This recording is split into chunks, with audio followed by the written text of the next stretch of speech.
Boys spinoff show Gen V just debuted on Rotten Tomatoes with 100%. Now, we've seen that happen before, but there have been like 6 reviews or 7. Last I checked, there were over 25 reviews. Now, the page that I currently have up here right now says 23 reviews, but as you can see right here, 100% after 23 reviews. Now, I wanted to go over just some of the reviews that we've got listed here. Screen Rant is saying Gen V is very entertaining. Though some of the comic book aspects won't wow you, the story is engaging enough to keep you ready and wanting for more. The Daily Beast writes, energized by the same go-for-broke creativity, sharp social commentary, and pure R-rated sense of humor as its big TV brother, of course being The Boys, it reconfirms that this franchise remains comic book genre's only consistently imaginative player. And listen, it just goes on and on and on. Everybody's saying it's not perfect. A lot of things say it's not perfect, but this is all the blood-soaked, gory, R-rated raunchiness you want with all the piercing, great social commentary at the same time with really good and enjoyable characters. Sounds a lot like The Boys. You know, and I remember when they were coming out with The Boys, I was excited because, well, number one, I'm a big Carl Urban fan. But I remember very quickly I watched it and I thought, because the comics are really good, but I remember watching the first couple of episodes and thinking to myself, this is better than the source material. Like this show is better than the comic. And I really like the comic. And it's just continued to bring this incredible momentum and this incredible energy, always being like completely juvenile while having some really advanced, multi-layered like social observations, human condition stories and stuff like that are really quite profound.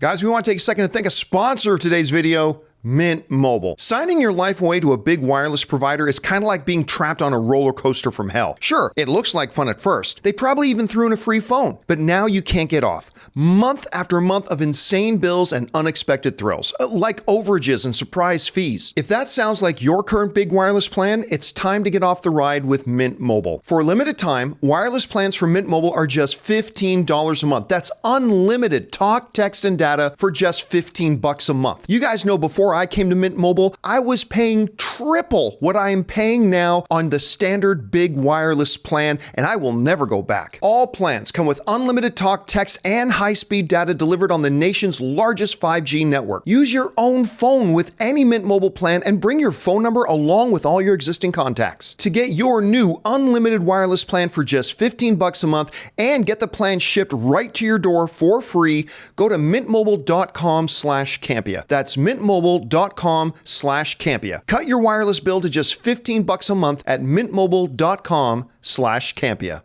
And Rob, I remember you said the same thing to me once, that, you know, this show is actually better than the comics, which I think the first time I've ever heard you say that.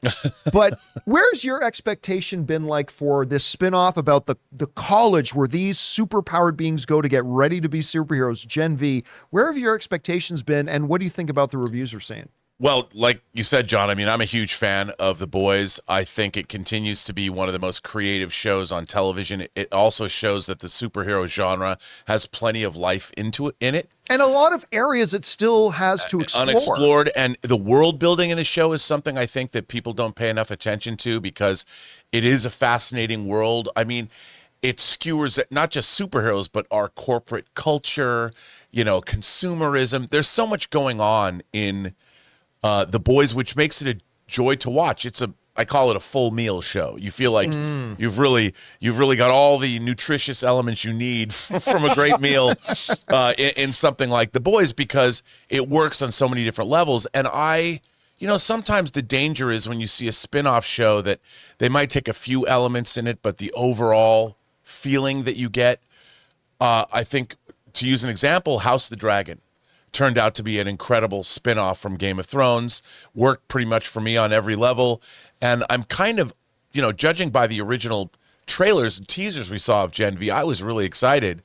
And so this is really good to hear, because the trailers you could see that, okay, these writers are working at a high level the same way. They're going to do its big brother, as they say in this that article that you read. They're going to do it proud. And I'm excited, dude. This is one of the things I'm most excited to see. Yeah, I am right there with you. You know, the interesting thing too is there are shows that are just empty calories, right? They're fun, but there's not a lot of detail. Like Archer, one of my favorite animated things on TV. I love Archer. I find it hilarious, but it is admittedly empty calories. It's just good for a laugh, good for a chuckle, not much more. The Boys, and hopefully by extension Gen V, is on the surface has the appearance of another empty calories show, right? Dick jokes and heads being sliced off, or just empty calorie fun, whatever. But the thing about The Boys and hopefully Gen V is that I often walk away moved. Like I still remember in season 1 of The Boys, that one scene when Maeve and Homelander go on that airplane to try to save the plane, and Homelander's like, can't save the plane. And it's like, that was one of the most shaking emotional experiences I had watching TV that year. And they had many episodes like that. So it has the appearance of empty calories with a lot of gooey nutritional value under the surface that I really enjoy.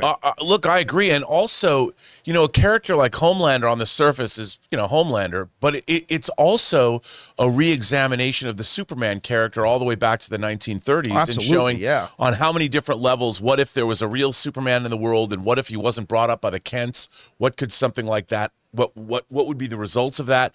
So in a way, it's kind of like almost an Elseworld story. And I see it more, this is going to seem strange to some people, but I see The Boys as a DC universe show. Like it's a mirror universe to the DC. It's a dark DC kind of a thing, more so than say Marvel. Well, yeah, sure. You look at the 7. So The Justice League. yeah, you basically, you have the Deep as Aquaman. You had Black Noir was kind of their Batman. Maeve is their Wonder Woman. The Homelander is their Superman. I mean, and A-Train is their Flash. So Right. yeah, it was absolutely a reflection of the Justice yeah, League. and you look at it and you think, wow, and that's why it's not just a show that works on its own level. It's also a meta commentary on the last 70 years or 80 plus years of comic book superheroes in general, which is why it works. Hey guys, thanks so much for watching this video. Make sure you like the video, leave a comment, and subscribe to our channel. And don't forget, we have a daily podcast called the John Campea Show podcast, available on Apple Podcasts, Spotify, or your favorite podcasting app of choice. Go and subscribe to it today so it'll be there when you need it.